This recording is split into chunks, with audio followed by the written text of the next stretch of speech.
Kanchipuram Varamahalakshmi Silks, the Grand Banarasi Mela. First time ever in Hyderabad starting from November 1st. Hi, welcome to my show. జబర్దస్త్తో చాలామంది జీవితాలు మొదలయ్యాయి. కానీ మీకు తెలుసా, Jabardasth success మొదలైంది ఆయన స్కిట్తో. ఆయన ఎవరో కాదు, జబర్దస్త్ రాము. ఇప్పుడు మన స్టూడియోలో ఉన్నారు. ఆయన అడిగి ఆయన సినీ విశేషాలు మరిన్ని తెలుసుకుందాం. హాయ్ సార్, నమస్తే. హాయ్ సార్, నమస్తే సార్. జబర్దస్త్ రాము సార్, ఒక జబర్దస్త్ స్టార్ట్ అయిన ఒక 3 సంవత్సరాల దాకా, 2.5-3 సంవత్సరాల దాకా బాగా ఈ పేరు మారుమోగిపోయింది. అంటే ప్రతి ఒక్కరు కూడా చంద్ర స్కిట్ కానీ లేకుంటే రాఘవ స్కిట్ కానీ వీళ్ళ స్కిట్లు చూస్తున్నప్పుడు వాళ్ళు కామన్గా మీరు ఖచ్చితంగా కనిపించేవారు ఆ టీంలో. సార్. అండ్ మీది చాలా మంచి జర్నీ, సక్సెస్ అయ్యారు అక్కడ. బట్ జబర్దస్త్ నుంచి బయటకు వచ్చేసారు. ఇంటర్వ్యూ స్టార్ట్ అయ్యే ముందు మిమ్మల్ని నేను చాలా సీరియస్గా ఒక విషయం అడగాలనుకుంటున్నాను. అయ్యో పర్లేదండి, మీరు అడగాలనుకుంది స్ట్రైట్ గా చాలా హార్డ్ హిట్టింగ్ గానే అడగబోతున్నాను. పర్లేదు, నో ప్రాబ్లం. ఇప్పటిదాకా మీరు చేసిన ఏ ఇంటర్వ్యూలో మీరు నిజాలు చెప్పలేదు. ఈ ఇంటర్వ్యూలో నిజాలు చెప్పాలని నేను కోరుకుంటున్నాను. చెప్తారా? ఓకే, కాకపోతే మీరు అన్నదాన్ని ఒకటి ఖండిస్తా. నిజాలు చెప్పలేదనకండి, నేను నిజాలే చెప్తాను. ఎందుకంటే నేను ఒకరికి భయపడి ఒకరికి ఇబ్బంది పడి నేను అలా ఉండే వ్యక్తిని కాదు. నేను స్ట్రైట్గా అదే మాట్లాడతా. ఏ ఇంటర్వ్యూలోనే అదే చెప్తా. నాకు తెలిసిందే చెప్తా, తెలియంది అసలు చెప్పలేను. తెలిసిన విషయాలు హైడ్ చేసేస్తున్నారు. లేదు, అట్లేం లేదు, నేను అడగచ్చు. సరే, ఓపెన్గా ఫస్ట్ క్వశ్చనే వెళ్దాం. జబర్దస్త్ ఎందుకు మానేశారు? జబర్దస్త్ ఎందుకు మానేశారంటే, నేను ఫస్ట్ చెప్పానండి, ప్రతి ఒక్కరికి ఒక ఆశయం ఉండాలని కోరుకున్నాను. నిజంగా జబర్దస్త్ అనేది మాకు ప్రతి ఒక్కరికి ఒక మంచి వేదిక అండి. సో ఒక్కొక్కరు అంటే ఎంచుకున్న మార్గాన్ని ఒక్కొక్కరు ఒక వేలు వెళ్తుంటారు. నేను ఫస్ట్ జాబ్ చేస్తున్నప్పుడు I want become a movie artist అనే పాయింట్లో వచ్చాను. బయటకు వచ్చిన తర్వాత జబర్దస్త్ చేస్తున్నప్పుడు కంటిన్యూ అవుతూనే ఉంటున్నాను. కంటిన్యూ అవుతున్నప్పుడు మనం వచ్చింది సినిమా ఆర్టిస్ట్ కావాలనుకున్నాం. మామూలుగా టీవీ ఆర్టిస్ట్ ఎలాగా అవకాశం వచ్చింది చేస్తున్నాం. మనం ఇక్కడికి వచ్చి ప్రయత్నించినప్పుడు ఇక్కడ అయినాం. అక్కడ కూడా ప్రయత్నిస్తే కదా మనం అయ్యేది అన్న సెన్స్ నాకు అనిపించింది. ఇప్పుడు మీరు చెప్పిన సమాధానం గత 5 సంవత్సరాల నుంచి 6 సంవత్సరాల నుంచి మీరు అందరికీ ఇదే చెప్తూ వస్తున్నారు. ఇందులో కొంత నిజం ఉంది. బట్ మీరు దాస్తున్న నిజం ఏంటంటే నేను చెప్తాను. చెప్పండి. జబర్దస్త్లో అక్కడ ఉండే టీం లీడర్లకి, అక్కడ ఉండే మేనేజర్లకి సలాములు కొట్టలేక, వాళ్ళతో బతిమలాడలేక, వాళ్ళతో పడలేక, ఇది కాదు లైఫ్, ఒకరి దగ్గర ఎందుకు పడాలి, గౌరవం లేని దగ్గర ఎందుకు ఉండాలి అని రాము విసిగి వేసారిపోయి జబర్దస్త్ నుంచి బయటకు వచ్చి ఇండస్ట్రీలో తన కెరీర్ సెట్ చేసుకుంటున్నారు అనేది నిజమా కాదా? ఒకటి మీరు అన్న దాంట్లో నేను ఒకదానికి అగ్రి అవుతా. ఏంటంటే మనం స్వచ్ఛగా అంటే మనం ఏమంటారు, మనం నీతి నిజాయితీతో వెళ్ళాలి అనుకున్నప్పుడు ఈ సల్యూట్లు నమస్కారాలు అనేవి అసలు పనిచేయండి. ఎందుకంటే నీ క్వాలిఫికేషన్ ఏంటంటే నా వేలో నేను స్వచ్ఛంగా వెళ్ళాలనుకుంటున్నాను చెప్పాలి తప్పితే నేను ఎవరికో సల్యూట్ చేసి ఎవరికో నమస్కారాలు పెట్టి ఎవరికి ఇది చేసుకుంటే లేదు. అసలు నా వల్ల ఆ సక్సెస్ నేను తీసుకో నాకు ఇష్టం ఉండదు. అదే నేను చెప్పేది కూడా. అలాగని నాకు అక్కడ వాతావరణం అర్థమైన తర్వాత కూడా నేను ఆ వాతావరణానికి నేను కరెక్ట్ కాదనుకోవచ్చు, కాకపోవచ్చు, కానీ నేను దాంట్లో అక్కడ ప్రతి చోట ఉందండి. ఇది ప్రతి చోట ఉంది. అక్కడ నీకు ఇష్టమైతే పని చేయాలి, లేకపోతే ఎగ్జిట్ కావాలి, అంతే తప్పితే మన అవతల వాళ్ళని కానీ సిస్టాన్ని కానీ మార్చడం కోసం మనం కాదు. అంటే ఏ సొసైటీని కానీ ఏ లొకేషన్ కానీ మార్చడానికి మన దగ్గర లేదు, మన చేతులు ఏం లేదు. మన చేతిలో ఉన్నది మాత్రం మన బిహేవియర్ మాత్రమే. కాబట్టి నా చేతిలో నా బిహేవియర్ ఉన్నంతకాలం నేను ఎక్కడ ఇది కాను అన్న ఒక నమ్మకంతో బయటకు వచ్చాను తప్పితే నేను వాళ్ళకి సల్యూట్లు అనేవి ఏమి కాదండి. ప్రతి చోట రాజకీయం ఉంది. ఏ చోట లేదు చెప్పండి. నాకు రాజకీయం అనేది ఇష్టం ఉండదు. నా వల్ల అయింది నేను చేస్తాను. ఈరోజు నేను ఫెయిల్యూర్ అనుకోండి, ఫర్ ఎగ్జాంపుల్ నేను జబర్దస్త్ చేసి నేను ఫెయిల్యూర్ అయినా అనుకుంటా. నేను బయటకు వచ్చి కేఏపాల్ క్యారెక్టర్తో మంచి పేరు వచ్చింది. సో నేను ఆ రోజు నేను డిసప్పాయింట్ అయితే నేను ఈరోజు ఇక్కడ సక్సెస్ కొట్టేవాడిని కాదు. అవునా కాదు?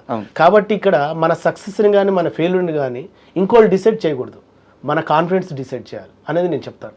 నాకు ఒక 10 అవకాశాలు వచ్చి నేను ఫెయిల్ అయితే నేను బాధపడతాను. నాకు 10 అవకాశాలు రాలే, నాకు ఒక బఫేలాగా 10 సార్లు ఇస్తే కూడా నువ్వు ఏంట్రా అంటే దానికి నీ గ్యారంటీ ఇది చేస్తా. నువ్వు ప్రసాదం ఇచ్చి భయ్యా నువ్వు ఏది భయ్యా అని అంటే అట్లా కాదు కదా. ప్రతి ఒక్కరికి ఒక ఫ్రీడమ్ కోరుకుంటారు, ప్రతి ఒక్కరికి ఒక వే కోరుకుంటారు, ప్రతి ఒక్కరి క్వాలిఫికేషన్ ఎదుటి వాళ్ళకి ఇన్స్పైర్ కావాలని కోరుకుంటాను తప్పితే చీకట్లో జరిగే ప్రతిదీ ఇన్స్పైర్ కావాలంటే నా వల్ల కాదు. సో అక్కడ చీకటి కోణాలు, చీకటి రహస్యాలు, సలాములు కొట్టించుకునే టీం లీడర్లు, అమాయకంగా పిల్లలు తమ వెంక తిప్పుకునే మేనేజర్లు, వీళ్ళందరూ జబర్దస్త్లో ఉన్నారు. అంటే జబర్దస్త్ అని కాదండి, నేను జబర్దస్త్ అని పర్టికులర్ చెప్పను. ఆ వేలో వెళ్ళేవారు ఆ వేని ఎంజాయ్ చేస్తారు, ఆ వేని ఇష్టపడతారు, అలానే ఎదగాలనుకుంటారు. నేను అలాంటి వేకు నేను క్వైట్ అపోజిట్. నువ్వు ఎదుటి వాళ్ళకి చేతినిచ్చినా ఇవ్వకపోయినా పర్లేదు, కానీ వాడు ఎంతో కాన్ఫిడెంట్తో వస్తాడు. ఆ కాన్ఫిడెన్స్ని మీరు కొలాప్స్ చేయొద్దు, దానికి కారకులం మనం కావద్దు. నీకు వీలైతే ఎంకరేజ్ చేయి, లేకపోతే లేదు, అంతే. సో ఎదుటివాడి సంస్కారంతో మనం కరెక్ట్గా జర్నీ చేస్తున్నా లేదా అని చూడాలి తప్పితే ఎదుటివాడి సంపదతో మనం జర్నీ చేయకూడదు. ఇప్పుడు నాకు మీరు సంపాదించుకున్న సంపద కన్నా మీరు నాతో చేసే జర్నీ ఏంటి? సంస్కారం మాత్రం. మీకు ఎన్ని ఆస్తులున్నా మీరు నాతో జర్నీ చేసేది మీ సంస్కారంతో. అంటే వాడు మంచివాడు రా, పర్వాలేదు మాట్లాడదాం అనుకున్నప్పుడు మాత్రమే నాకు గొప్పగా అన్న ఆలోచన ఉంటుంది. ఆయనకు 100 కోట్లు ఉన్నాయంటే 100 కోట్లు నాతో జర్నీ చేయవు కదా. నువ్వు నాతో మాట్లాడే విధానం, నువ్వు పలకరించే విధానం, చేతినిచ్చే విధానం, ప్రజెంట్ చేసే విధానం, అరే సార్ భలేగున్నారు, మంచి వ్యక్తి, ఏమన్నా ఉంటే మీ దగ్గర ఓపెన్ అవుతుంది. ఒక నిమిషం అంటే మీ బాధ నాకు అర్థమవుతుంది, ఏం చెప్తున్నారో కూడా నాకు అర్థమవుతుంది. ఓకే, మొత్తం అన్ని ఇండైరెక్ట్గా చెప్తున్నారు. మీరు ఫేస్ చేసిన చాలా ఇబ్బందులు జబర్దస్త్లో నాకు తెలుసు. రాజా గారు ఒకటి ఏమంటారంటే స్వతహాగా తల్లిదండ్రులని కాదండి, కల్మషం లేని ప్రతి చేతు దగ్గర మేము కూడా కళ్ళ మీద పడి నమస్కారాలు తీసుకుంటాం. అక్కడ కల్మషం లేదు కాబట్టి.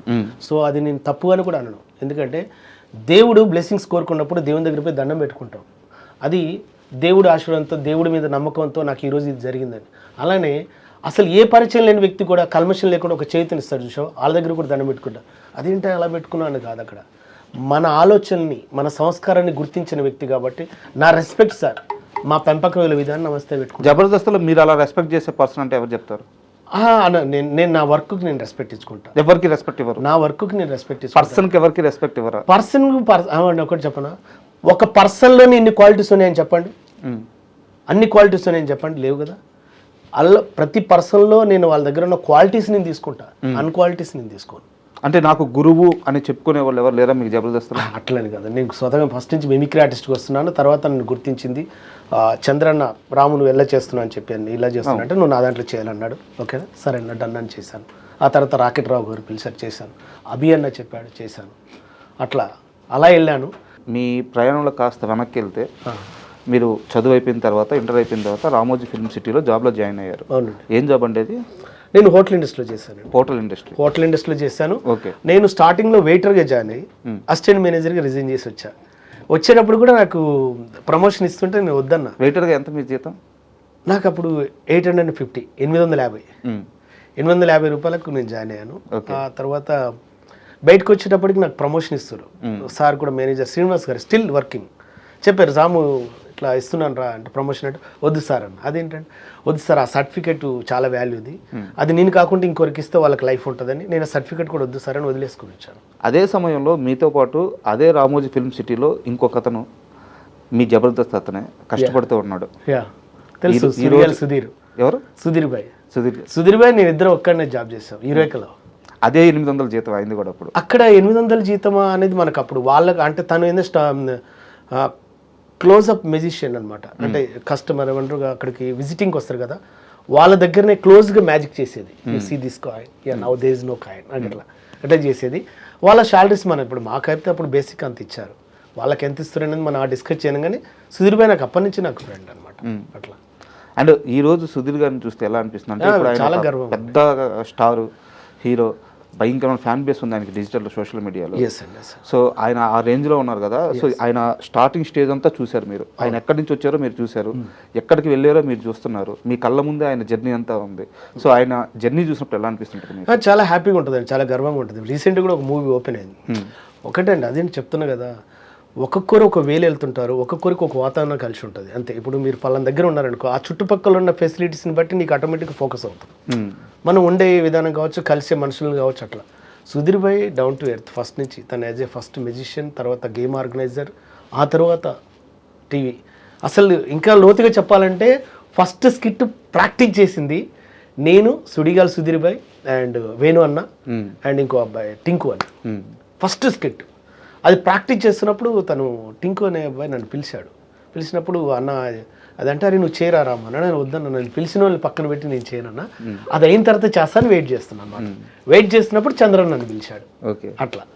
సో చాలా గర్వంగా ఉంటుందండి, ఎందుకంటే సుధీర్ భాయ్ ఈరోజు ఎదుగుతూ 10 మందికి ఆదర్శంగా అవుతున్నప్పుడు మాకు కూడా హ్యాపీగా ఉంటుందండి. అంతే.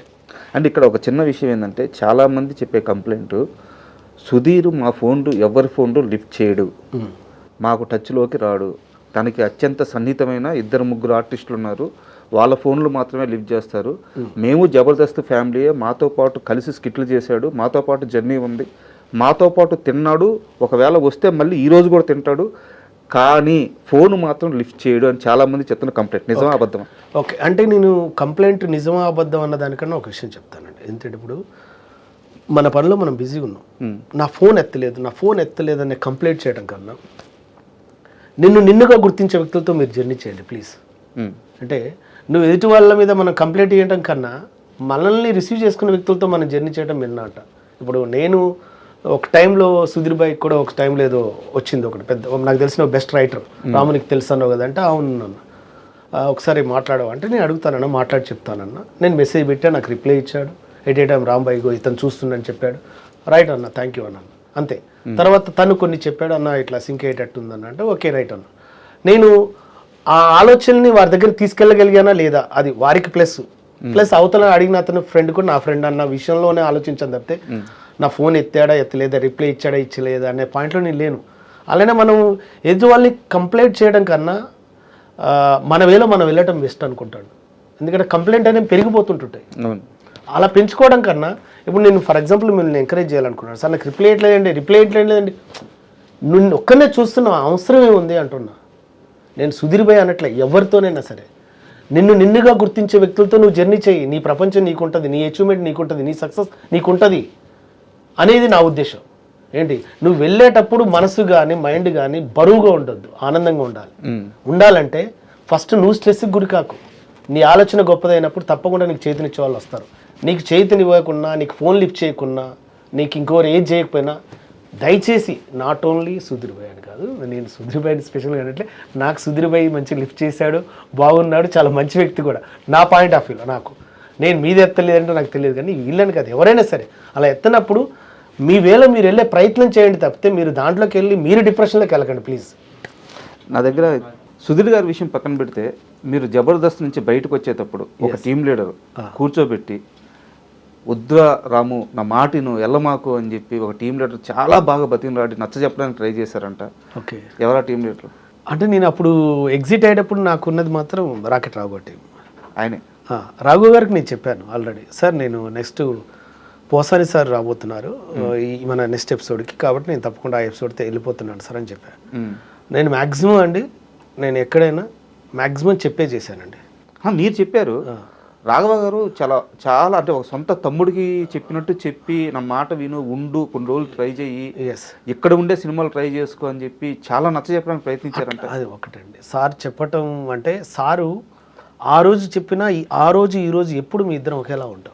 ఎందుకంటే సార్కు తెలిసిన మెంటాలిటీ ఫుల్ ఫ్లెజ్డ్గా రాము వెళ్ళే విధానం ఇది, రాముకి ఇలా ఇష్టం ఉండదు అనేది. కాబట్టి రాకెట్ రాఘవ సార్కి నేనంటే సార్ నా వల్ల ఇంకొన్ని ఇబ్బంది పడద్దు, అలాగని నేను ఇంకొన్ని ఇబ్బంది పెట్టే రకం కాదు. సో నా వ్యక్తిత్వం నచ్చిన చోట నేను పనిచేసుకునే వ్యక్తిని.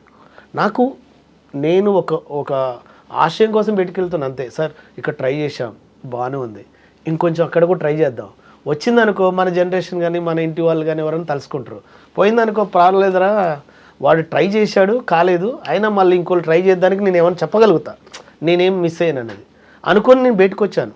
బయటకు వచ్చినప్పుడు ఈ రోజు కూడా రాఘవ సార్ ఏదైనా ప్రోగ్రామ్స్ ఉన్నా ఏదైనా మంచి ఇది ఉన్నా ఒక డెడికేషన్తో కూడిన విషయాలైనా సరే ఫస్ట్ నాకు కాల్ చేస్తాడు, రామ్ గారు ఇది ఉందని. Sir okay sir done sir అంటే, ఎందుకంటే ఆయనకు ఒక నమ్మకం రాము వెళ్ళిందంటే ఒక పర్ఫెక్ట్ ఇలా చేయగలుగుతాడు ఇలా చేసుకుంటాడు. అదే ర్యాప్ ఉంది, అదే అండర్స్టాండింగ్ ఉంది, అదే రెస్పెక్ట్ ఉంది మాకు ఇప్పుడు అప్పుడు ఎప్పుడు. రీసెంట్గా కూడా మొన్న కూడా పిలిచాడు. ఎందుకంటే సార్ మనల్ని మనగా గుర్తించి ఇచ్చేదే మనకు విలువైంది సార్, మనం చేసే రిలేషన్షిప్ కూడా విలువైందని అర్థం. రాఘవ గారి టాపిక్ వచ్చింది కాబట్టి కంటిన్యూగా ఇంకో క్వశ్చన్ వేస్తున్నాను. ఎస్ సార్, జబర్దస్త్లోకి చాలామంది టీం లీడర్లు వచ్చారు, ఆర్టిస్టులుగా వచ్చారు, టీం లీడర్లు అయ్యారు. జోబి నిండంగానే లేదా కడుపు నిండంగానే బయటకు వెళ్ళిపోతున్నారు. ఎస్ సార్, వాళ్ళ కెరీర్లు వాళ్ళు చూసుకుంటున్నారు. ఎస్ సార్, జబర్దస్త్లోకి ఎంటర్ అయినప్పటి నుంచి ఇప్పటి వరకు బయటికి పోకుండా స్టిల్ కంటిన్యూ అవుతుంది రాఘవ గారు ఒక్కరే. అవును సార్, 750 ఎపిసోడ్ దాకా చేశారు. ఆయన ఎందుకు జబర్దస్త్ వదలరు సార్? ఆయన ఎందుకు వదలరు అంటే సార్, ఫర్ ఎగ్జాంపుల్ వదలరు అనే పదం అన్నారు సార్, నేను వదిలిన మనకు అవకాశాలు వస్తున్నాయి ఫుల్ ఫెజల్, మీరు ఎలా అనుకుంటారు? వదిలిన ప్రతి ఒక్కరికి అవకాశాలు లేవు సార్ అక్కడ. కాబట్టి రాఘవ సార్ ఏంటంటే వదలాలి అనుకున్నప్పుడు కూడా వెనక ఫ్యామిలీ ఉంది, భవిష్యత్తు ఉంది. ఎట్ ఏ టైం ఆయన అంతకుముందు కూడా టీవీ మీడియాలో చాలా ప్రోగ్రామ్ చేశాడు. అవును, జెమిలీలో చేశాడు, చాలా ఈటీవీలో అయినా జెమిలీలో అయినా ఇంకెన్నో ప్రోగ్రామ్ చేశాడు. వారికి తెలుసు అప్పటి నుంచి తను యుద్ధం చేస్తున్నాడని తెలుసు. యుద్ధం చేస్తున్నప్పుడు కూడా ఏదైనా నామమాత్రంగా నిలిచింది తప్పితే అది లైఫ్ లాంగ్ సపోర్ట్ ఇవ్వలేకపోయింది. అటు బుల్లితెర కావచ్చు, ఇటు బిగ్ స్క్రీన్ కూడా కావచ్చు. కాబట్టి తనకు అర్థమైంది ఏంటంటే అతను వెరీ నాలెడ్జ్ఫుల్ పర్సన్ సార్. వాళ్ళ ఫ్యామిలీ వాళ్ళ నాన్నగారు కూడా టీచర్, మంచి ఎడ్యుకేషన్ ఉంది, ఏంటి చాలా చక్కగా మాట్లాడతారు. కాబట్టి ఆ సార్ ఆ సంస్కారాన్ని ఆలోచించి ఎస్ నేను వెళ్తే బయటికి అంత బలంగా మనం ముందుకు వెళ్ళలేము అనేది ఒక క్వశ్చన్ అతను వెంటాడి ఉంటుంది. నెక్స్ట్ నాకు ఏది బలమైన సపోర్ట్ ప్రోగ్రామ్ దొరకలేదు, ఇప్పుడు ఈ గ్రిప్ దొరికింది కాబట్టి దీన్ని వదలొద్దు అన్న ఒక బలమైన కారణం ఉంటుంది. ఈ 2 కారణాల చేత సారు దీన్ని పట్టుకుని వదలలేదు. బయటికి వెళ్తే భవిష్యత్తు ఉంటుందో ఉండదో క్లారిటీ లేదు, ఎందుకంటే ఆల్రెడీ ఆయన ఎప్పటి నుంచి యుద్ధం చేస్తుంది కాబట్టి. అలా వెళ్ళిన తర్వాత అక్కడ అన్ని విషయాలు క్యాల్కులేషన్ చేసుకుంటాడు సార్. నేను చెప్పాల్సిన అవసరం లేదు, సార్కి కూడా స్వతహాగా ఎన్నో తెలుస్తాయి కాబట్టి. అందుకే వారు వెళ్ళలేకపోతే తప్పితే వారు ఇది చేయటం అని కాదు సార్. వారు చేస్తారు ప్రజెంట్గా మీరే అంటే సార్, ఎవరినైనా అడగండి, రాకెట్ రాఘు గారు చేసే స్కిట్లు వెరీ జెన్యున్గా చాలా బాగుంటాయి అంటారు. సో నేను బలంగా ఉన్నా యుద్ధం చేస్తా కొడతా గొడవపోతాను కదా అని పక్కోడు గొడవపోవట్లేదు, పక్కోడు ఎందుకు అన్న పాయింట్లు ఉండదు సార్. ఎవరి సంస్కారంతో వాళ్ళు జర్నీ చేస్తారు కాబట్టి వారి సంస్కారం ఏందో వాళ్ళకి తెలుసు, వారి చదువు ఏందో వాళ్ళకి తెలుసు. బయటికి వెళ్తే రాజకీయాలను ఎదుర్కోగలుగుతామో ఎదుర్కోలేమన్న సెన్స్ కూడా ఉండటం వల్లే ఆయనకున్న బార్డర్స్లో ఆయన పరిధిలో ఆయన క్రియేట్ చేసుకున్నాడు అన్న ఉద్దేశంతోనే అట్లా ఉంటూ ఇటు సినిమాలు కూడా చేస్తున్నాడు. కానీ గ్రిప్ పట్టుకొని యుద్ధం చేస్తున్నాను నేను అనుకుంటున్నాను. సూపర్. అంటే రాఘవ గారికి ఒక సపరేట్ ఫ్యాన్ బేస్ ఉంటుంది. ఆయన స్కిట్స్లో మాత్రం ఎలాంటి బూత్ ఉండదు, ఎలాంటి డబుల్ మీనింగ్ ఉండదు, మ్యాక్సిమం బాడీ షేమింగ్ కూడా ఉండదు, ఒక వర్గాన్ని కించపరచడం అట్లా ఉండదు. చాలా క్వాలిటీ కామెడీ ఉంటుంది ఆయన స్కిట్స్లో. సో అందుకని ఆయన ప్రస్తావన తీసుకొచ్చాను. పర్లేదు సార్, తెలియాలి సార్. యాక్చువల్ నేను చెప్తాను కదా, మంచి కూడా ప్రచారంలో ఉండాలండి తప్పకుండా. ఎందుకంటే మనం ఎదుటి వాళ్ళని మనం ఎందుకు అనుకుంటాం, కానీ ఎందుకు అని వచ్చిన డౌట్ వాళ్ళు కూడా మనం ఎందుకు చేయలేకపోతున్న వాళ్ళకి ఏదో ఒక విధంగా ఆలోచించండి. ఆ రోజు మీరు గొప్ప వాళ్ళని నేను అంటాను. ఇప్పుడు బయటకు వచ్చావు ఎందుకు అని క్వశ్చన్ వెళ్ళి చాలా ఉండరు. బయటకు వచ్చిన సినిమాల కోసం అంటే సినిమా అవకాశం ఇచ్చిన వాళ్ళు ఉండరండి. నేను సినిమా అవకాశం కోసం వచ్చిండ్రా వీడియో అని తెలుస్తుంది, తెలిసిన తర్వాత కూడా ఇచ్చేవాళ్ళు ఉండరండి. ఏంటి ఇచ్చినప్పుడు కదా నువ్వు ఒక క్వశ్చన్ వేసావు, అరే ఈ మధ్య కనిపించట్లేదు అంటే వాడి వేలో వాడు ప్రయత్నం చేస్తుండు, వాడి వేలో వాడు యుద్ధం చేస్తుండు, వాడి వేలో వాడు ఇది చేయట్లేదని మీరెలా అనుకుంటారు? అంటే రాము గారు, ఇక్కడ నాకు డౌట్ వచ్చేసి, మీరు సినిమాల కోసం జబర్దస్త్ వదిలేసి వచ్చారు, అసలు ఎవరిని అప్రోచ్ అయ్యారు, ఎలా అప్రోచ్ అవుతున్నారు, మీకు ఎందుకు మీ నటనకు కానీ లేకుంటే మీ జర్నీకి కానీ తగ్గ పాత్రలు పడట్లేదు, అసలు మీ అప్రోచ్ ఎలా ఉంటుంది సార్? నా అప్రోచ్ ఎలా ఉంటుంది అంటే సార్, నాకు తెలిసిన వ్యక్తులతో అప్రోచ్ అవుతాను సార్. ఏదైనా ఉంటే చెప్పండి సార్ అంట, నాకు ఫోర్స్గా ఇష్టం ఉండదు. అసలు మీరు వెళ్ళినప్పుడు ఎట్లా ఉంటుంది, రిసీవ్నెస్ ఎలా ఉంటుంది? గుర్తుపడతారు సార్, గుర్తుపడతారు. హాయ్ అండి బాగున్నారండి అంటే, సార్ ఇలా ఉందన్న అంట, ఏమన్నా ఉంటే చెప్పండి అన్న అంట. నేను ఏదైనా అది మొన్న త్రివిక్రమ్ గారు పెద్ద స్టేజ్ మీదనే చెప్పారు, ఏదైనా సహజంగా జరగాలంటే చూసా, అలానే ఏదైనా సహజంగా జరగాలి, ఫోర్స్తో జరగకూడదు. అంటే ఏదైనా వర్క్ ఇచ్చేటప్పుడు కూడా ఇతనికి మనం ఎంకరేజ్ చేయాలి అని ఏంటండి, అట్లా ఆలోచన ఉన్న దగ్గర నాకు పని చేయాలనిపిస్తుంది.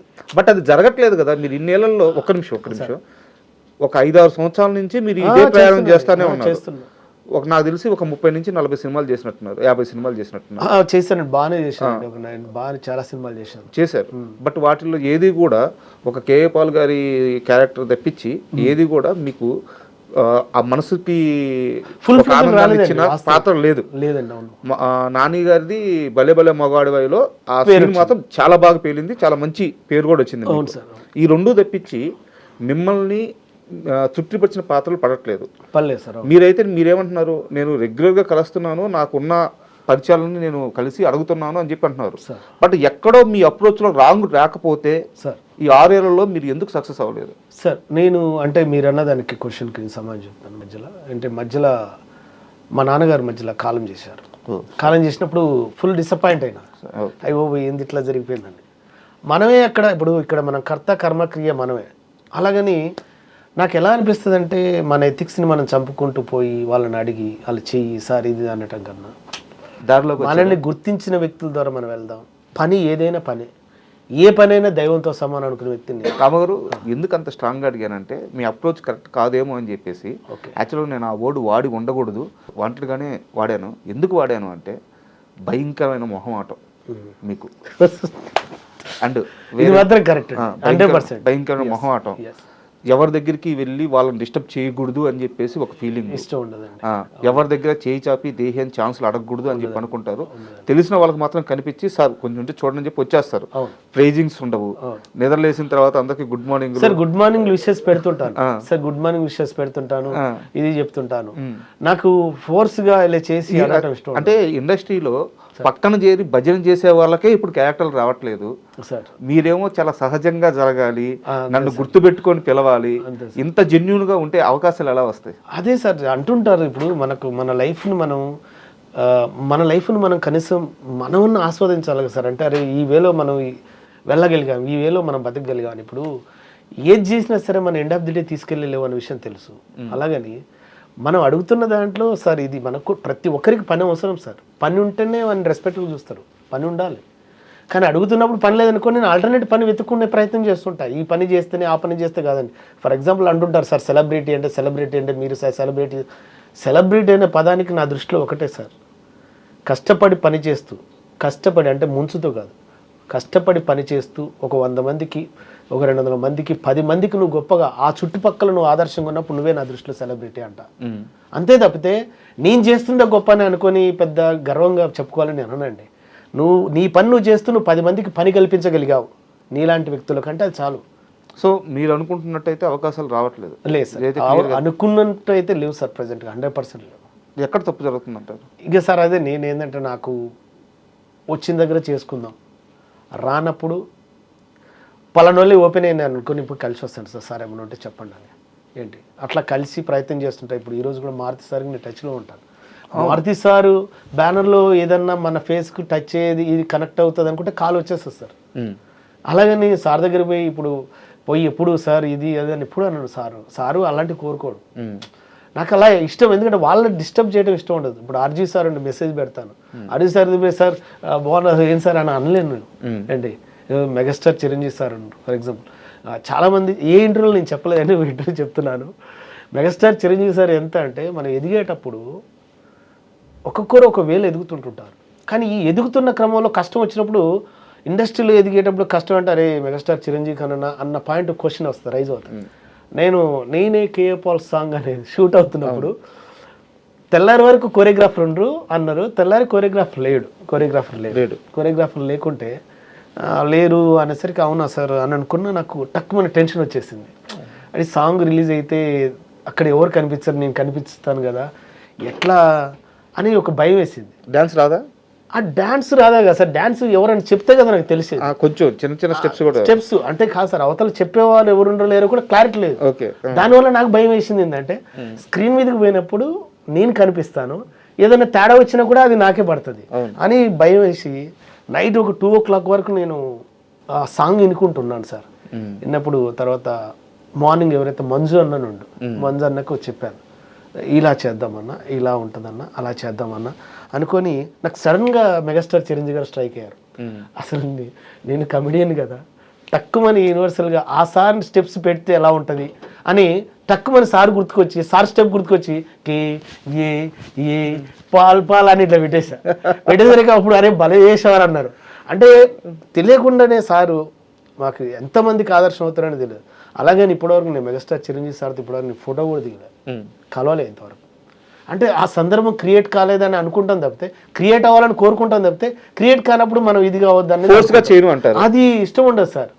సార్ దగ్గర పోయింటే సార్ పెద్దవారిని మనం రెస్పెక్ట్ చేయడం వరకు సార్. ఇప్పుడు నాగబాబు సార్ ఉండు మన అరే పాలు భలే చేసినవరా, అరే రామ్ సూపర్ అంటే sir thank you sir, thank you so much అంటే ఆయన బ్లెస్సింగ్స్ ఇచ్చారు, అరే బాగా చేసినావు అన్నాను, నేను బ్లెస్సింగ్ తీసుకున్నా. నాకు అట్లే ఉంటుంది సార్, సహజంగా ఉంటుంది. సందర్భం రానప్పుడు మనం అది ఇచ్చేస్తే ఏమైందంటే అవతల వల్ల టైం వేస్ట్ చేయొద్దు, మనం మన సైడ్ నుంచి వద్దు అని అనే ఒక సెన్స్ సార్. అంతే.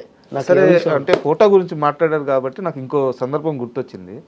ఒక పెద్ద స్టార్ హీరో మీరు వెళ్ళి ఫోటో అడిగితే నువ్వు నాతో ఫోటో దిగడం కాదు నేనే నీతో ఫోటో దిగాలి అని చెప్పి ఎదురొచ్చి మరి ఫోటో తీసుకున్నారంటే ఎవరా హీరో?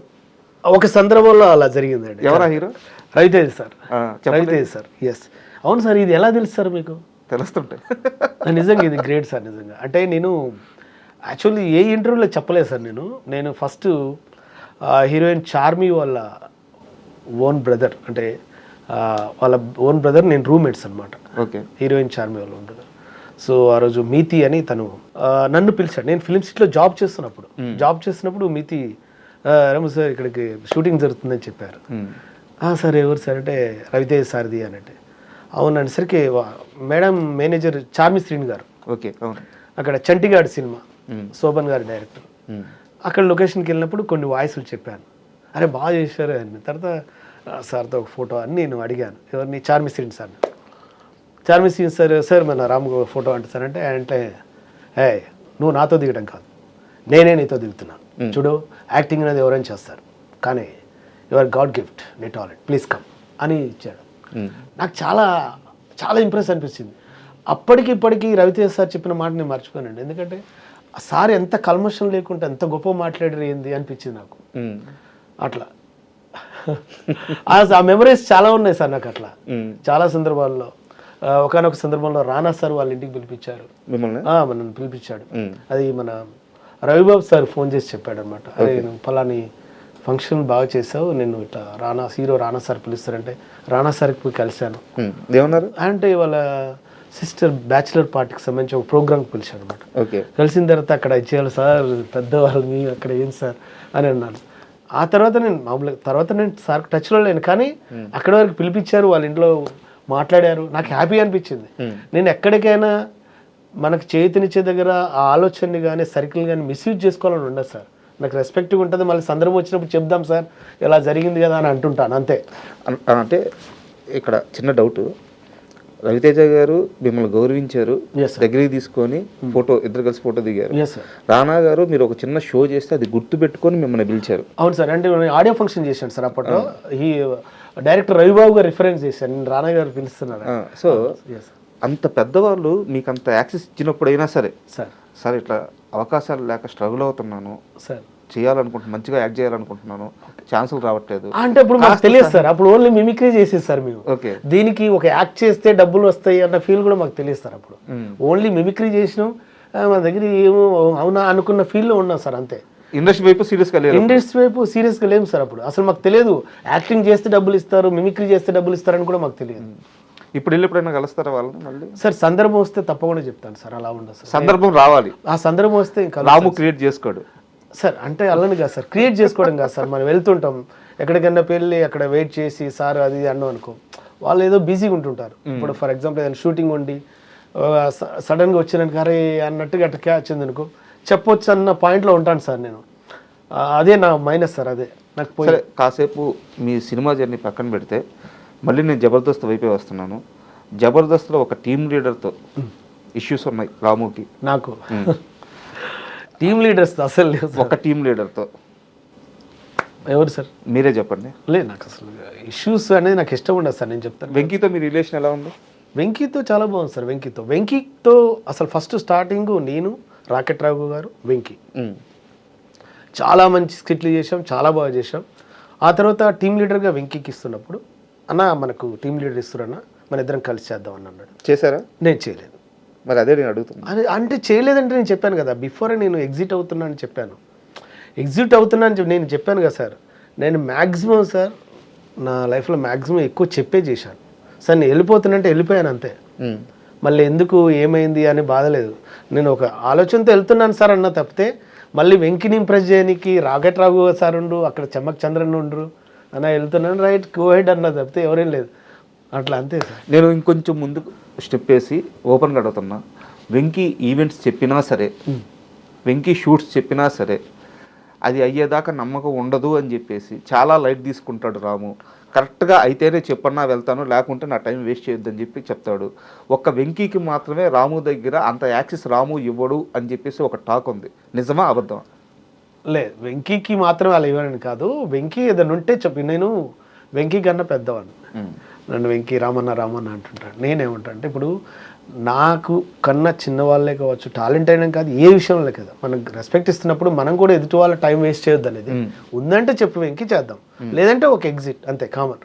నువ్వు ఒకవేళ ఇవ్వకున్నా సరే ఎందుకు ఇవ్వట్లేదు ఏంటి అనే పాయింట్ నాకు రైజ్ చేయడం ఇష్టం ఉండదు. కానీ ఏదైనా సందర్భం వచ్చి స్ట్రక్న మళ్ళీ ఎప్పుడైనా కలిసినప్పుడు అన్నావు లాస్ట్ టైం కూడా అలా అన్నావు ఏమైంది అని మాత్రం రైజ్ చేస్తా. ఆ సందర్భం వస్తే తప్పితే నిన్న ఇది చేసినావు మళ్ళీ అనను. ఎందుకంటే వాళ్ళకి పరిస్థితి ఏమైందో, తర్వాత ఏం చేంజెస్ అయినాయో, ఏ ప్రాబ్లం వచ్చిందో థ్యాంక్ యూ అని అంటాను ఏంటి అంతే. మనకు ఇంకేం లేదు. ఓకే, ఇప్పుడు జబర్దస్త్ చూస్తున్నారా? లేదు, ఓపెన్ చెప్పండి. లేదు, అస్సలు లేదు, ప్రామిస్ చెప్తాను, జబర్దస్త్ చూడట్లేదు. ఎన్ని ఇయర్స్ అవుతుంది జబర్దస్త్ చూసి? చాలా సంవత్సరాలు అవుతుందన్న నేను జబర్దస్త్ చూడక. అని అప్పుడు మా జబర్దస్త్ తర్వాత ఎక్స్ట్రా వచ్చింది, ఎక్స్ట్రా జబర్దస్త్ 2 నడుస్తున్నాయి. ఆ తర్వాత నేను చాలా చూడక. అంత బాధ పెట్టిందా మిమ్మల్ని జబర్దస్త్? బాధ పెట్టింది అన్నది కాదన్న, ఇప్పుడు ఆ ప్రోగ్రామే. ఇప్పుడు మామూలుగా ప్రోగ్రామ్ చూసేవాళ్ళు ఎవరైనా సరే రిలాక్స్ కోసం చూస్తుంటారు, ఇది చేస్తుంటారు. మేము అక్కడ చేసాము, బయటకు వచ్చిన తర్వాత ఇవి వెంటాడుతుంటాయి మనల్ని. ఒరే నువ్వు ఆ ప్రోగ్రామ్ వదిలేసుకొని వచ్చినావు, బయట ఏం చేస్తున్నావు, ఏం చేయాలనుకుంటున్నావు, ఏం చేయబోతున్నావు అని ఇవి వెంటాడుతుంటాయి. కాబట్టి దాని మీద ఫోకస్ చేయాలన్న థాట్ కన్నా మనం ఎటు వెళ్ళాలి, ఏంటి నెక్స్ట్ ఏంటి అన్న ఆలోచన ఎక్కువ ఉంటుంది అంతే. జబర్దస్త్ ఏదో ఎప్పుడన్నా సందర్భం వచ్చి మళ్ళీ మొన్న రిపీటెడ్గా వస్తున్నాయి ఇప్పుడు. అవును, మన రాకెట్ రావు సార్తో చేసినవి, చంద్రన్నతో చేసిన స్కిట్లు వస్తున్నప్పుడు అరే మనం ఇప్పుడు చేసినాం కదా అని అప్పుడు చూస్తున్నాడు. అట్లా ఏది యూట్యూబ్లో. అవును, మళ్ళీ కొత్తగా అప్లోడ్ చేస్తాను అలా అప్పుడు చూస్తున్నాను అంతే. టీవీలో అయితే మాత్రం చాలా సంవత్సరాలు అవుతుంది చూడక. అంటే రాము అనే వ్యక్తిని ఇంటర్వ్యూకి పిలిచి నేను కానీ కేఏ పాల్ వాయిస్ మిమిక్రీ చేయించకపోతే మా ఆడియన్స్ నాకు క్షమించరు. సార్ అదే నేను చేస్తాను తప్పకుండా. కాకపోతే ఇక్కడ ఎలా ఉంటుందండి సార్, కేఏ పాల్ వాయిస్ నేను చేస్తున్నప్పుడు మీరు అడగండి, మీరు ఏదైనా అడగండి, అసలు మీరు ఏం అడుగుతారో ఏం అడగబోతున్నారో నాకు తెలియదు. కానీ నాకు తెలిసిన వర్షం నేను సమాధానం చెప్పాను. కేఏ పాల్ గారు ఎలా ఉన్నారండి? చాలా బాగున్నానండి, మీరు కూడా బాగున్నారు అనుకుంటా. బాగున్నాను. చూసారా ఎంత స్మైల్ ఇస్తున్నారో? ఎప్పుడు అలానే ఉండాలి. ఎంత సంపాదించుకోవడం కాదో, ఎంత ఆనందంగా ఉన్నాం అనేది ఇంపార్టెంట్. ఓకే, అంతే. అంటే ఈ మధ్య కనిపించలేదు, మీరు చాలా బిజీ అయిపోయినట్టున్నారు. చూడండి, ప్రతి ఒక్కరు అదే క్వశ్చన్ వేస్తున్నారు, కనిపించట్లేదు అంటే మీకు కనిపించడం కోసం తిరగాల చెప్పండి. నా పనుల్లో నేను కనిపిస్తున్నాను, నా దారిలో నేను వెళ్తున్నాను, మీరు చూడట్లేదని నేను అడిగానా? అడగలేదు కదా, అదనమాట. అవును, అప్పట్లో మీకు ఆర్జీవి గారికి గొడవలైనాయి కదా, అన్నీ సర్దుమణిగిన గొడవల్ని మీరు మళ్ళీ లేపేలా ఉన్నారు. ఆల్రెడీ ఎప్పుడో సర్దుమణిగాయి గొడవలు, మళ్ళీ ఎందుకండి లేపటం చెప్పండి. ఆ రోజు ఆ పరిస్థితుల్లో అలాంటి ప్రశ్నలు వేయాలనిపించింది, వేసాం, వారు సమాధానం చెప్పారు. ఇంకా అంతే. జీవితం అంటేనే పోరాటం. ఈ పోరాటంలో మనకు అవసరమైన చోట ప్రశ్నించాలి, అవసరం లేని చోట కామ్గా ఉండాలి, అంతే. మరి మీ బ్లెస్సింగ్స్ ఉంటాయి ఆర్జీవికి? ఏమండి, బ్లెస్సింగ్స్ ఉంటాయా అని మీరు అడగకూడదు. అవసరం వచ్చినప్పుడు నేను ఇస్తాను కదా. అడిగితే బ్లెస్సింగ్స్ ఇస్తే దానికి అందం, అడగనప్పుడు బ్లెస్సింగ్స్ ఇవ్వటం ఏంటండి? నాకు అర్థం కాదు. మిమ్మల్ని నేను ఇప్పుడు డబ్బులు అడగలేదు, ఇస్తారా నాకు 1,00,000 రూపాయలు? అదనమాట. Thank you. అండ్ మీరు ఈ క్యారెక్టర్ చేసిన తర్వాత ఎప్పుడైనా కేఏ పాల్ గారు కానీ వాళ్ళ మనుషులు కానీ మీకు టచ్లోకి వచ్చి రాము ఏంది ఇలా చేసావు అని తిట్టడం కానీ లేదా పొగడడం కానీ ఏదన్నా కన్వర్జేషన్ జరిగిందా? ఓపెన్గా చెప్పండి సార్. అస్సలు జరగలేదు సార్, జరగలేదు. కానీ నేను చేసేటప్పుడు కూడా, ఆ క్యారెక్టర్ చేసేటప్పుడు కూడా భయపడలేదు సార్. అంటే ఎందుకు చెప్తున్నానంటే సార్, ఒక సందర్భం ఉంటుంది సార్. ఏదైనా సరే ఒక క్యారెక్టర్ చేసినంటే ఇతను ఎవరు, ఇతని బ్యాక్గ్రౌండ్ ఏంటి, ఇతను ఎక్కడి నుంచి వచ్చాడు అని ఒక క్వశ్చన్ రైజ్ అవుతుంటుంది సార్. ఆ క్వశ్చన్ రైజ్ అవుతున్నప్పుడు నేను ఫస్ట్ రామోజీలో జాబ్ చేశాను, రామోజీ ఫిల్మ్ సిటీలో. రామోజీరావు సార్ చేతుల మీదుగా నేను ఓవరాల్ ఛాంపియన్ అవార్డు తీసుకొని వచ్చాను. అక్కడ నేను గుర్తింపు పొందా. ఆ తర్వాత నన్నపనేని రాజకుమారి షష్ఠపూర్తి రవీంద్ర భారతిలో జరిగింది సార్. దానికి చీఫ్ గెస్ట్గా ప్రస్తుత ఏపీ ముఖ్యమంత్రి నారా చంద్రబాబు నాయుడు గారు, వారి చేతుల మీదుగా నేను బ్లెస్సింగ్ తీసుకున్నాను. సో అప్పుడు ఆ టైంలో ఈ సార్, మన కేఏ పాల్ సార్కు వారిద్దరు బాగా తెలుసు అనమాట. సో వాళ్ళ దగ్గర ఇట్లా బ్లెస్సింగ్స్ పొందిన వ్యక్తి ఇలా చేస్తాడని ఆ సార్ అనుకుంటాడని నేను అనుకోను. సో నేను ఎందుకంటే నన్ను ఏదైనా విమర్శించాలన్నా, నన్ను ఏదైనా అనాలన్నా మన గతం చూస్తారు, ఇతను ఏంది అని. ఒకేసారి ఒక మనిషిని ఇచ్చేయరండి.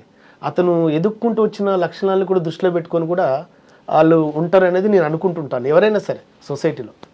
అందుకే నేను నా వర్క్ నేను చేశాను సార్. నేను చేయకపోయినా ఇంకోళ్ళకి ఆ క్యారెక్టర్ ఇస్తారు.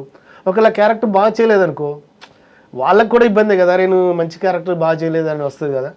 అలా అనుకున్నాను తప్పితే నేను ఎప్పుడు ఒకరిని విమర్శిస్తున్నాను, ఒకరిని ఇది చేస్తున్నాను అన్న భావం కన్నా నాకు వచ్చిన అవకాశాన్ని నేను సరిగ్గా చేశాను లేదన్న ఆ పనిలోనే ఉన్నాను సార్, అంతే. రాముకి కేఏ పాల్ గారి ఒకప్పటి స్థాయి తెలుసా సార్? నాకు వారి ఇంటర్వ్యూ చూసినప్పుడు తెలిసింది సార్. ఎలా ఫీల్ అయ్యి? చాలా గర్వంగా ఉంది సార్, చాలా గర్వం ఉంది, చాలా గొప్పగా ఉంది సార్. సార్ నేను సొసైటీలో నేను చాలా చిన్నవాడిని సర్వదానికి అనుకుంటే, వారు ఇది చేసుకున్నప్పుడు నేను ముందు లాస్ట్ టైం చెప్పాను, ఎప్పుడు చెప్పాను నాకు పెద్దవాళ్ళంటే చాలా సంస్కారం. నాకు కేఏ పాల్ సార్ ఎప్పుడు కలిసినా వారి బ్లెస్సింగ్స్ నేను తీసుకుంటాను. నాకు ఇది ఓకేనా సార్?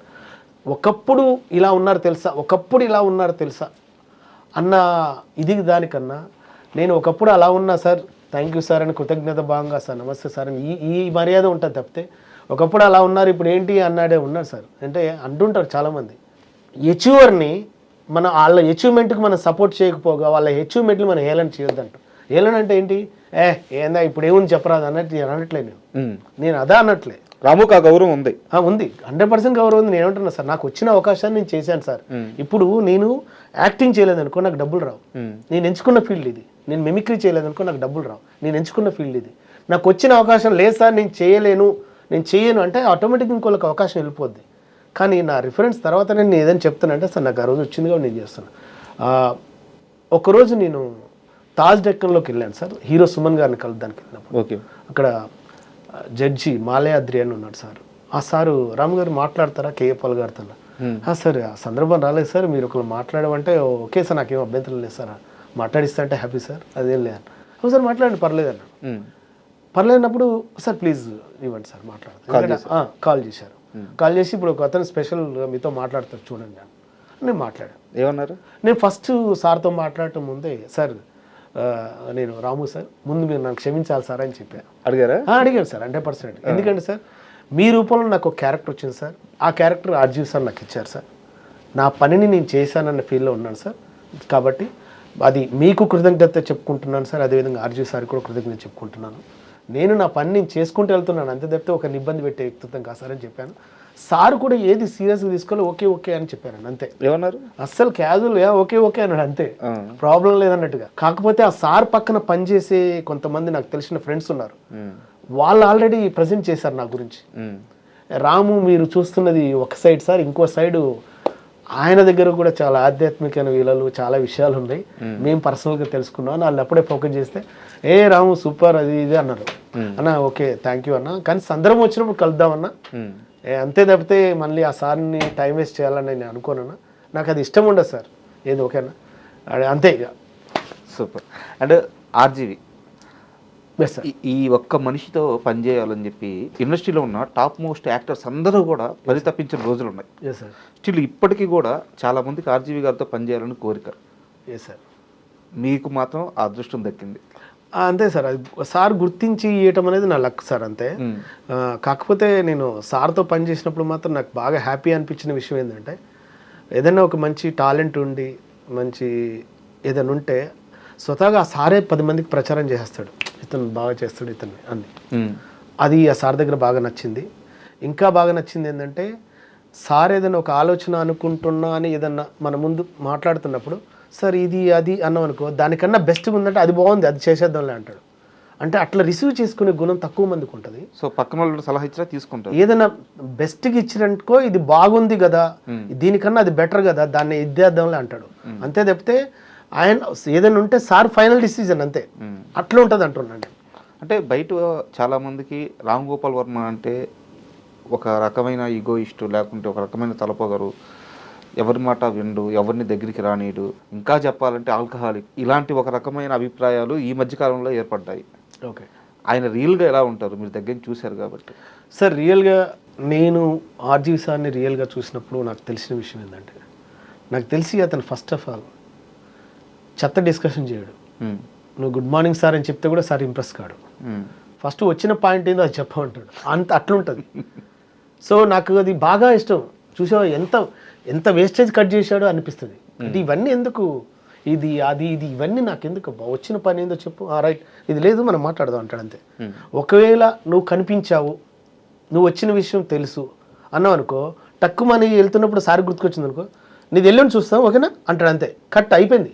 అంటే నువ్వు ఎప్పటి నుంచో వెయిట్ చేస్తున్నప్పుడు చక్కగా సార్ లుక్ దృష్టిలో పడితే అంత ఫాస్ట్ స్టార్ట్ చేస్తాడు. ఇప్పుడు సార్ ఇది చేస్తున్నాడు, డ్రింక్ చేస్తున్నాడు, ఇది చేస్తున్నాడు అంటే మనం ఒకరి పర్సనల్ హ్యాబిట్స్ అనే మనతో జర్నీ చేయవు, అది వారితో జర్నీ చేస్తాయి. ఏంటంటే నువ్వు బండి నడుపుతున్నావు, అదేంటి సార్ మధ్య మధ్యలో గేర్లు మారుస్తాడు, ఒకసారి స్టాప్ అంటాడు, ఒకసారి స్విచ్ ఆఫ్ చేస్తాడు. అంటే ఆ జర్నీ చేసేది వారు, అదేమన్నా ప్రాబ్లం అయితే వారికి అవుతుంది. ఏంటి మన మీదకి కాదు కదా, దాన్ని ఫేస్ చేసే నాలెడ్జ్ ఆయన దగ్గర ఉన్నప్పుడు మనం మీరు అలా ఉండకూడదని మనం చెప్పలేము.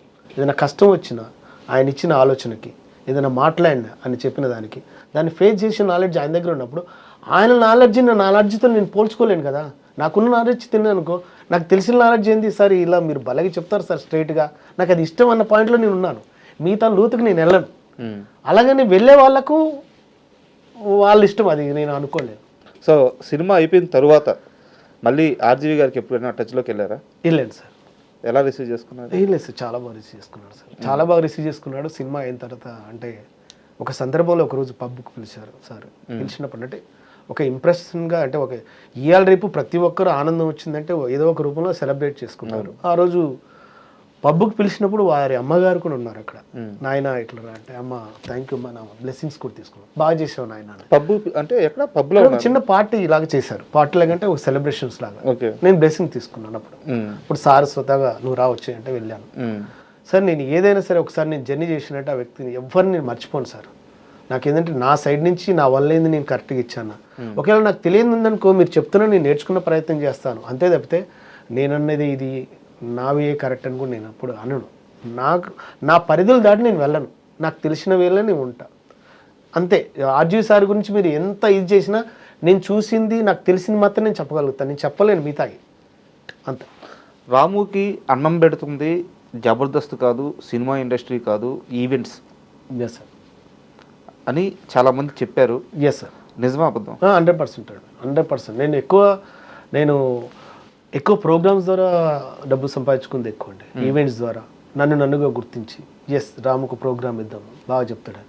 నాకు ఎంటర్టైన్మెంట్స్ ప్రోగ్రామ్స్లో మిమిక్రీతో పాటు నేను సడన్గా ఏదైనా ప్రోగ్రామ్ చేస్తున్నప్పుడు కానీ, ఏదైనా ఫ్యామిలీ అకేషన్స్ కావచ్చు, ఇట్లా కంపెనీ అకేషన్స్ ఏదైనా కావచ్చు, ఆ టైంలో నాకు తెలియకుండానే ఆ సందర్భాన్ని బట్టి, ఆ సిచ్యువేషన్ బట్టి ఇమ్మీడియట్లీ మోటివేషన్ వర్డ్స్ యూజ్ చేస్తానండి.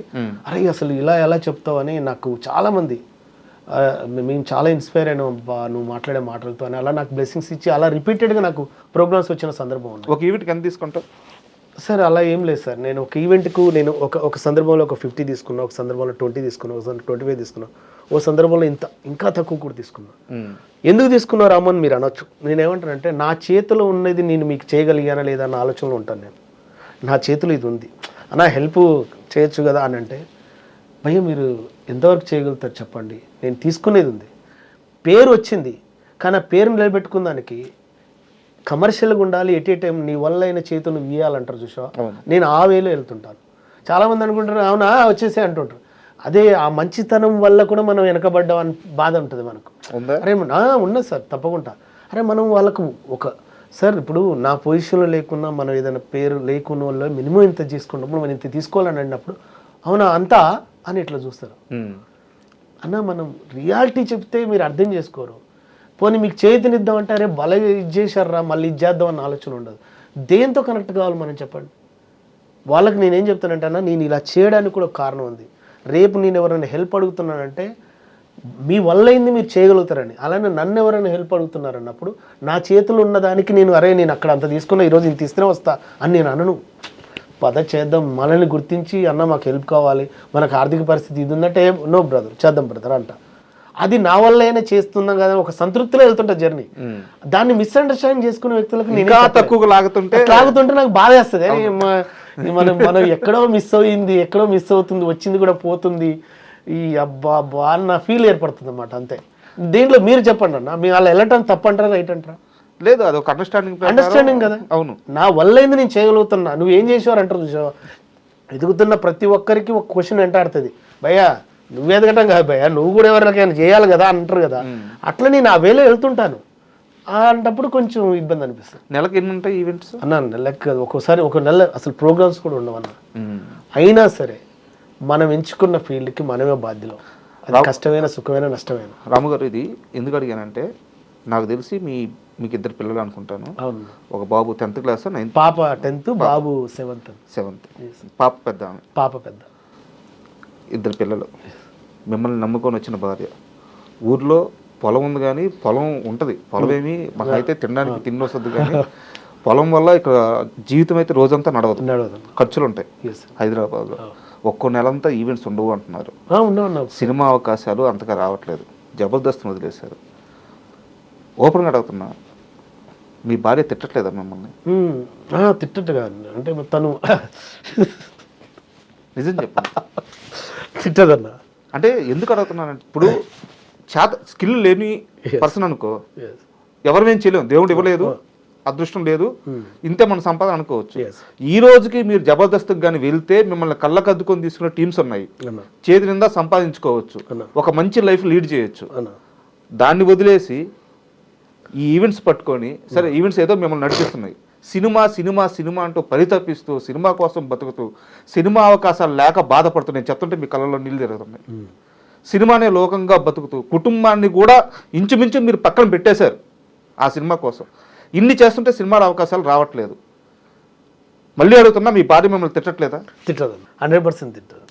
ఎందుకంటే తనకు తెలుసు నేను ఏదైనా చేయబోయే ముందు వాళ్ళకి వివరణ ఇస్తాను. ముందు నేను ఎంచుకున్న ఫీల్డ్ ఇది, ఇలా ఉంటుంది, భవిష్యత్తు కూడా అలా ఉండొచ్చు ఉండకపోవచ్చు అని ముందే చెప్తాను. నా ఫ్యామిలీ కూడా చెప్తా, ఇలా ఉంటుంది. ఆ ఫీల్డ్ ఎంచుకుంటున్నప్పుడు ఇక్కడ మనకు ఎవరు లేరు, సపోర్టర్స్ ఉండరు, లైఫ్ ఉండదు, ఎదుగుతాం ఎదగకపోవచ్చు, కింద పడవచ్చు, ఇంకేదైనా కావచ్చు. అందులో మనం ఒక వేలు వెళ్దాం అనుకుంటున్నాం, ఒక డిఫరెంట్ వేలు వెళ్దాం అనుకుంటున్నాం. ఆ వే గల వ్యక్తులు మనల్ని ఎంకరేజ్ చేయొచ్చు, చేయకపోవచ్చు, కానీ భయపడద్దు. మనల్ని నచ్చి మనల్ని మెచ్చే వ్యక్తులు ఏదో ఒక చోట ఏదో ఒక రోజు కనెక్ట్ అవుతారు. ఆ రోజు మనం ఎంతైతే ఒక సిస్టమేటిక్గా వెళ్తున్నామో అంతకు మించి ఆన్సర్ వచ్చే రోజు వస్తుంది అనే ఒక బలమైన ఆలోచనలు ఉన్నాను తప్పితే నేను ఎప్పుడు భయపడినాను. ఎంత బలంగా అర్థం చేసుకున్నారా? మా భార్య అర్థం చేసుకుంటుంది. నా భార్య, నా పిల్లలు కూడా వాళ్ళకి తెలిసిపోద్ది, ఎందుకు డాడీ అంత మంచితనం అని. మా పాపే అంటుంటుంది, నా పాప అంటది, నా బాబు అంటాడు, ఏం డాడీ అట్లా ఉండద్దు కదా డాడీ, ఎట్లా ఎందుకుంటున్నావు అంటే, లేదన్నా మనమే మనకు సపరేట్ ఉండాలి, మనం వెళ్ళేది మనకు ఉండాలి, అట్లా ఏమనుకుంటారా, అందరం ఎవరిది ఆలో చూసుకుంటే మనం ఇతరులకు ఎట్లా అర్థమవుతాం. రొటీన్ లైఫ్ రొటీన్ వేలో వెళ్తున్నప్పుడు మనం ఏంటో మనకు ఉండాలి కదా అని అంటుంటా, అంతే. గత 4-5 ఏళ్ల కాలంలో చేతిలో డబ్బులు లేక, నిజంగా ఇంటి అవసరాలకు కూడా డబ్బులు లేక బాధపడిన రోజులు కూడా ఉన్నాయా అన్న? ఇంటి అవసరాల కన్నా మస్తు సార్లు ఉంటుంది అన్న. ఇప్పుడు ఎట్లుంటుంది అంటే, మనం ఈ ఫీల్డ్కి సంబంధించి ఎలా ఉంటుంది అంటే, వచ్చిన డబ్బులు మనం రొటేషన్ చేసుకోవాలన్న. రాలేనప్పుడే దాన్ని రొటేషన్ చేసుకోవాలి తప్పదిగా. వచ్చింది కదా అని గర్వంగా ఫీల్ కావద్దు, రాలేదు కదా అని బాధపడద్దు అన్న. అలా ఉంటేనే ఈ ఫీల్డ్ ఎంచుకోవాలి. వచ్చింది దాచుకుంటూ ఇది చేయటమే అంతే.